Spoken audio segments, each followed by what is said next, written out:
What is going on, everyone? I hope y'all are having a good weekend. I am having a good weekend for sure because I have moved into my new place. So this is going to be my video for YouTube, by the way. But all my pops are in my new place. They are there, displayed, and I'm settled in pretty much over there in my new apartment. So yeah, but I am still at my parents' house right now because that's where my packages are still coming. And I normally film my unboxing videos in my basement, but my parents are working on a treadmill, fixing their treadmill in the basement, and of course I don't want it to be loud or annoying, so I'm actually in their bedroom recording, which is funny. But anyway, so obviously Spider-Man shirt for probably my most anticipated package, I think maybe ever, honestly. I think the one I was most hyped for when it released, and the one I've been most hyped for a while, which is the Walmart exclusive 8-pack. This thing is ginormous, and I can already tell that getting it to my apartment is gonna be a pain. At least putting all the pops back in and getting the plastic stuff back in is gonna be a pain. But you know, we'll deal with that. We'll cross that bridge when we get to it. So yeah, let's open this thing and let's take a look.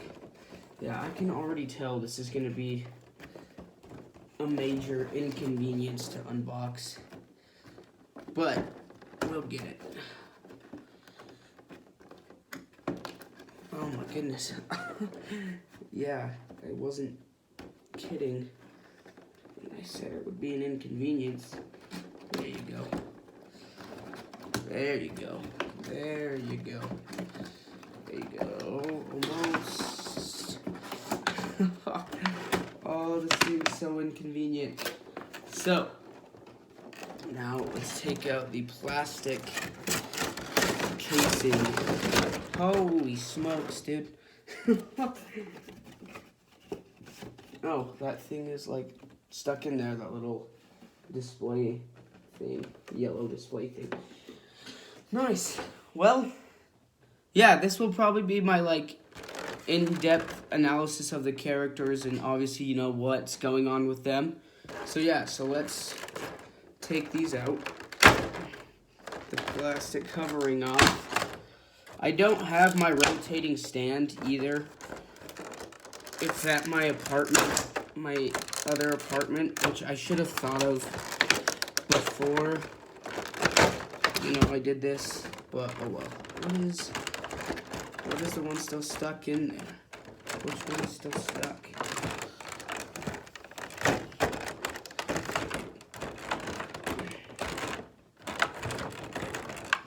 I don't think any of them are stuck, are they? Holy smokes, dude. Yeah, this is gonna be a pain putting this back together, but yes! Oh my goodness, finally. We got them, ladies and gentlemen. Ladies and gentlemen, we got them. Okay, so let's go through first, obviously, the 3 Spider-Men. So, here, I'm gonna move this. Well, it's not really a good place to put it. This desk is kind of small, so we're just gonna have to roll with it for now. So, obviously, we have Tom Holland's Spider-Man. So, this is the integrated suit, masked. Like I've already done an unboxing video for the unmasked version. So, obviously, you know, this is him with the mask on in the integrated suit, without any of the Doctor Strange symbols from the first pop they released in the first wave, the totally inaccurate one. So yeah, obviously Tom's journey through this is at the very end, he's exposed by Mysterio. Not exposed, but, you know, Mysterio pins his death on him, and so his identity is ruined, and he obviously goes to Doctor Strange to fix his identity, make sure Mysterio never revealed his identity, but in distracting him, the spell goes wrong, and a bunch of multiversal people who know that Peter Parker's Spider-Man come through, And then that kind of kicks off the events of the movie. Of course, some pivotal plot points with Tom being, his aunt died to Green Goblin. He's helps the other Peters cure the other villains. He helps them cure the villains. And at the end, of course, everyone forgets who Peter Parker is. People still remember who Spider-Man is, but they don't remember who Peter Parker is. And it's a sad ending. Like, it's for sure sad, but, it was a necessary sacrifice he had to make. So, yeah, that's the integrated suit. So, obviously, it's the Far From Home upgraded suit integrated with nanotech from Doc Ock's arms. Doc Ock gives it to him after Peter heals him. But, yeah, so that's Tom Holland's Spider-Man. Next up, we have the masked Friendly Neighborhood, or Tobey Maguire Spider-Man. So obviously Tobey is one of the Spider-Men that comes through the portal, one of the two portals. And obviously, we haven't seen him since 2007. We hadn't seen him since then, so it was super dope, super hype. But his thing is basically we learned that him and MJ, some plot points for Tobey are we learned that him and MJ, Kirsten Dunst as MJ worked it out. I think his kid was going to be in the movie, but ended up not being in it. But yeah, they worked it out. They, they made their relationship work even after the symbiote events of Spider-Man 3. And we find out that, he's an older version of Spider-Man, more mature. And we find out that he had been thinking about cures for his villains for a long time. They were dead, though. So it doesn't really make a whole lot of sense why he would be thinking about that. And there's some other plot points I'll talk about. Plot holes, small plot holes. Because this is kind of my review of the movie, whenever. Because this is all of the main characters in one, big 8-pack of pops. But yeah, so that's Tobey's Spider-Man suit. So obviously it's just a classic one from the original movies. The famous silver webbing, the super sharp eyes, the big black spider on the chest with the famous red spider on the back. It's just the same one as the Collector Core, except this one is masked instead of unmasked. So yeah, so this is my second Tobey Pop, and obviously it's him masked. So next up, let's go into Andrew's Spider-Man, the Amazing Spider-Man. I love this. So obviously, Andrew is the first one that walks through the portal, right? He's the first Spider-Man that walks through the portal. And, we find out, some pivotal plot points for Andrew are, we find out that after Gwen's death, he stopped pulling his punches. He became brutal and he became bitter. But he didn't want that to happen to Tom's Spider-Man. And that he, had dealt with the other villains as well. That he had dealt with Electro and Lizard, the two main villains of the first two Amazing Spider-Man movies. And he hopes the other Peters cure the villains in the final battle, obviously. And, we don't discover a whole lot of what's happening in Andrew's universe as we do compared to Tobey's, so... we don't find out a whole lot about what's going on, but we do still find out quite a bit. So obviously this is Andrew's The Amazing Spider-Man 2 suit. We have the black, spider in the front and the longer spider in the back. This is obviously a suit that a lot of people want in Marvel Spider-Man 2, the game. Definitely I want to, but yeah, again, I love Andrew's Spider-Man. I love all of these Spider-Men, but yeah, I love Andrew a lot. And his movies were definitely overhated. They definitely had their flaws, but were definitely overhated. And there's some funny moments with Andrew, like when he first crawls through the portal and MJ throws bread at him, and he's like, I have the tingle thing, it's just not for bread. But yeah, no, Andrew is definitely awesome in this movie. And then, obviously, The Avengers. The Avengers, that's great. What is that? Is that a band? Are you in a band? I'm definitely gonna do that. But yeah, there's the three Spider-Men. Obviously, I don't have enough room on the desk to show them all in their glory. But yeah, the three Peter Parkers from the movies that people have been waiting on for a really, really, really long time. And they definitely lived up to the hype, and the movie definitely did. Obviously, it's my favorite MCU movie ever. It's my favorite movie ever, period. But, yeah, so those are the 3 Spider-Man. But now we got the big boys. We have the villains. And, I was going to buy the Amazon 3-pack for these, and then Walmart announced that they were releasing an 8-pack with literally everyone from the movie, including Lizard and Sandman, which I don't think you can get anywhere else except in this. So I was like, well, there's no point in this. So let's go through the villains. So first, Dr. Octopus.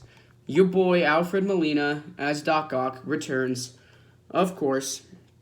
So his thing is that, in Spider-Man 2, all the way back in 2004, he was fighting Peter. He wanted to create a nuclear reactor, or just a reactor to create unlimited power, and he drowned his machine at the bottom of the river. But then he gets sucked into the MCU universe, Tom Holland's universe, and obviously he's the first villain that shows up in the film. And he's like, what have you done with my machine? You want to play games? So him and Tom's Spider-Man fight. Dangles a car over the bridge. But obviously the red is in the arms because he absorbs the nanotech from Tom Holland's Iron Spider suit. And he's just like, nanotechnology, you've outdone yourself, Peter.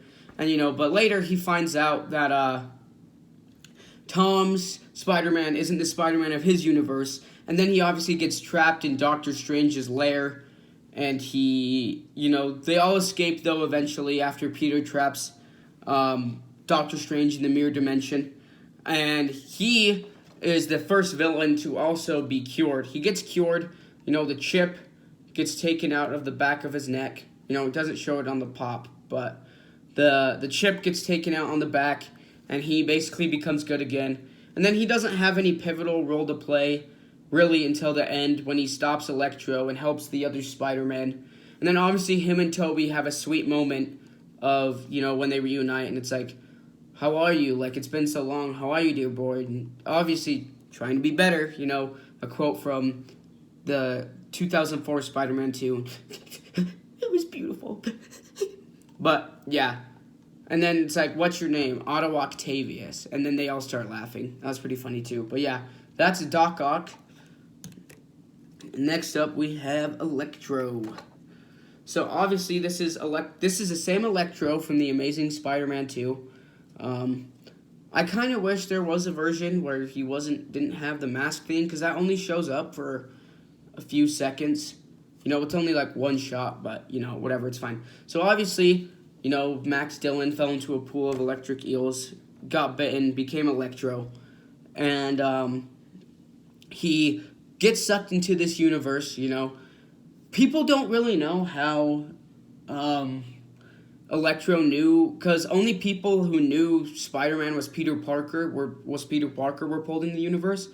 But Emma Stone's Gwen Stacy did say his name in the final battle of The Amazing Spider-Man 2 back in 2014. And he's also an electricity-based villain, so he could have, gone through, data servers or gone through stuff to find out Peter was Spider-Man.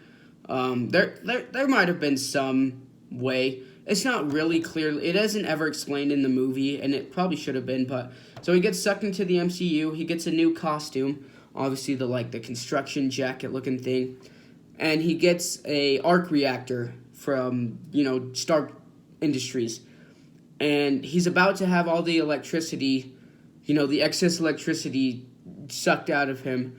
But after Green Goblin goes insane, he discovers that he wants this, harness the new power, with how powerful technology and energy is in the MCU.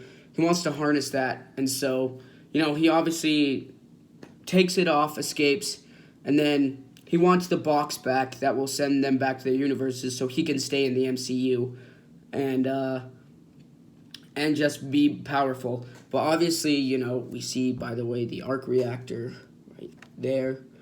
But obviously, Doc Ock stops him, and he gets all the energy juiced out of him. And then him and Andrew kind of have a sweet moment as well, like Toby and Doc Ock did, where Andrew basically says, all I was trying to do was help you, Max. And he's like, I'm all tapped out. And then he's like, I'm sad there's not a black Spider-Man out there. He's like, I hope somewhere out there's a black Spider-Man. And obviously, Miles Morales, obviously a nod to Miles Morales. But yeah, so Jamie Foxx comes back, and he was way, way better in this role in this movie than he was in The Amazing Spider-Man 2. I think the writers definitely, and John Watts definitely improved Electro's character in this, and he, was a lot better written than he was in The Amazing Spider-Man 2. Not that he was a bad villain in The Amazing Spider-Man 2, but he's definitely better, and he definitely rocks his more comic-looking colors, with green and yellow, and, obviously the mask that lights up. Again, it only shows up for 1 or 2 shots. It's very brief, so I wish we would have had a pop where he didn't have the mask, but, it's alright. It's still cool. Still a really cool pop. There is a glow-in-the-dark version. I'm probably not going to get it, to be honest. I'm probably just going to get the t-shirt that comes with it. But, yeah. So that is Electro. So we're not going to do the main villain yet. We're going to move on to Lizard. So Lizard and Sandman. These two villains were, they weren't really touched on a whole lot. Probably Lizard was the least developed. He basically just comes to the MCU, and, he talks to Max, and he's like, last time I saw you, you had, a comb over and, buck teeth. But, we learn, everyone learns about Lizard's plan to, turn the whole city into lizards. And obviously he stays in the MCU to use the MCU's technology to accomplish that goal. But yeah, he wants the box so he can stay in the MCU, so he doesn't get sent back to his universe to die. But obviously, he gets cured as well. And one of the nitpicks I have, one of the funny things, is that the shot when he gets cured is the same shot of when he gets cured from the Amazing Spider-Man, the 2012 movie. I sort of honestly wish that we would know how he turned back into a lizard, like how he got back into his lizard form after we thought he was cured in the first Amazing Spider-Man movie. That would have been a little nice to know. It's not that big of a deal or anything. It doesn't break the movie for me, but yeah, that's Lizard. Probably the least developed villain out of the 5. But, not complaining. Still pretty awesome. Pretty great. So next up is Sandman. So this is obviously Thomas Hayden Church's Sandman from Spider-Man 3 all the way back in 2007. So this pop is pretty cool. It has like a grainy feeling to it. So he comes into this universe, and all he wants to do is get back to his daughter. The whole point of him is getting back to his daughter. That was a big plot point in Spider-Man 3 as well, as, his connection to his daughter and his love for his daughter. So obviously that's one big plot point. That's probably his main motivation to get the box, is to get back to his daughter, hit it so he can get back to his daughter. It's interesting to think that, if Electro, Lizard, and Sandman in the final fight had been successful against them, against, the 3 Spider-Men, would they have then themselves fought over the box? Because they all wanted to use it for different reasons. So it's like, did they agree to something, or like, I don't know, because Sandman wanted to use it, but Electro and Lizard didn't want to use it. So it's like, if they won, what would have happened? We don't really know. But another plot point kind of related to Sandman is he says that, when Green Goblin first died in the 2002 Spider-Man movie, that was all over the news, but it really wasn't. I don't think it was. It wasn't portrayed like that. Because Harry only figures out that, Harry only figures out his dad is Green Goblin at the end of Spider-Man 2, and only figures out that he was killed by his own glider in Spider-Man 3. So, was it after Spider-Man 3 when Harry died? Was like that revealed to the world? Did maybe his butler, Norman and Harry Osborn's butler, reveal that to the world and then it was spread on the news? We don't know. That's just a small little thing though, but yeah, that's Sandman. Very cool. Awesome. And the texture is really cool as well. And the bottom almost looks like wood. Yep, so that is Sandman. And then obviously we have, I guess who you can say the main villain is. The man himself, Willem Dafoe's... Oh, what the heck? It's like a plastic piece, I guess. Weird. I thought I broke something and I heard it off. It was just a plastic piece. So, obviously, Green Goblin, he is responsible for a lot in this film. So, obviously, he gets pulled from the MCU right as he is, right before he dies to Tobey's Spider-Man. And he comes disoriented and, says there's someone in his head or someone following him or something when he goes to the feast shelter. But obviously when, they're in Happy's apartment and all the other villains are getting cured, he turns back into his Green Goblin persona and is like, these are not curses, these are gifts. That's some neat trick, that sense of yours. And then, obviously he turns crazy, he turns into Green Goblin, and has some so good, awesome lines. Strong enough to have it all, too weak to take it. Stuff like that. Just, menacing, obviously.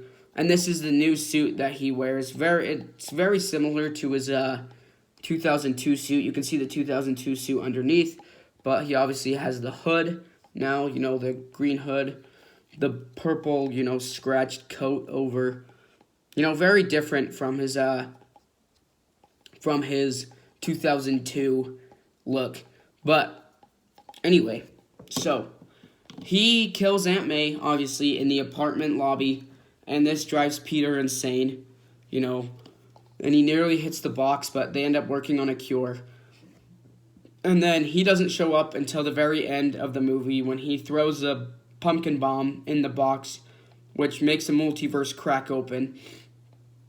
And, he has a fight with Peter on the toppled Captain America's shield that the Statue of Liberty was holding, where he's like, too weak to send me home to die. And then Peter's like, Tom Holland's Peter's like, I think I'm just going to kill you myself. They fight. And obviously, Tom is about to impale, Norman Osborn, Green Goblin, but Tobey stops him. And, he end up curing him. And then obviously he's like, what did I do? What have I done? Worried, obviously. And then, they forget, Doctor Strange makes the whole world forget who Peter Parker is, and, everyone gets sent back to their universe. So, yeah, so these are the 5 villains of the movie. So, yeah, so that's the 8-pack. Obviously, this is my favorite MCU movie. Coming back, all these iconic characters, all these iconic villains. The Rogues Gallery, Spider-Man has easily the best Rogues Gallery of all time, in my eyes, in any superhero ever. No question. His Rogues Gallery is better than Batman. Sorry, DC fans. The truth hurts. But, yeah, so those are the... that is the No Way Home 8-pack with, all the pops from, all the important characters from the movie. Basically any Spider-Man fan's dream. I was so happy that I got my hands on this. I'm super pumped to have all of these villains. I plan on doing a lot of photos from No Way Home now that I have these. Glad to have the masked versions of Tom and Tobey's Spider-Man. And super happy to have my first Andrew Pop. And I'm hoping to get the Amazing Spider-Man, the unmasked version, here pretty soon. But yeah, so those are the Pops. And yeah, I'm super stoked to have this. I can't wait to display these. So freaking awesome. I will be making a video for my Instagram as well. It will obviously be shorter because Instagram has limits, which I wish they didn't. But, you know, probably for technical reasons they have limits. But yeah, there you go. That is the No Way Home Walmart 8-pack exclusive. Again, super happy to have it. Probably my most anticipated package ever. And yeah, I love this movie again. This is by far the best movie I've ever watched. You know, just the bringing back of such iconic characters and getting the same actors to play those roles. Even getting, you know, Reese Ifans to voice Lizard and Thomas Hayden Church to voice Sandman. They weren't able to make it in person, film in person due to scheduling conflicts, but they did still get to voice their characters, which is awesome. But yeah, again, I love this movie.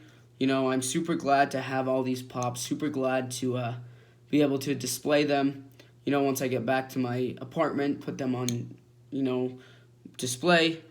And yeah, so let me know what you guys thought of the Walmart 8-pack and if you picked it up. And peace out, Spidey fans.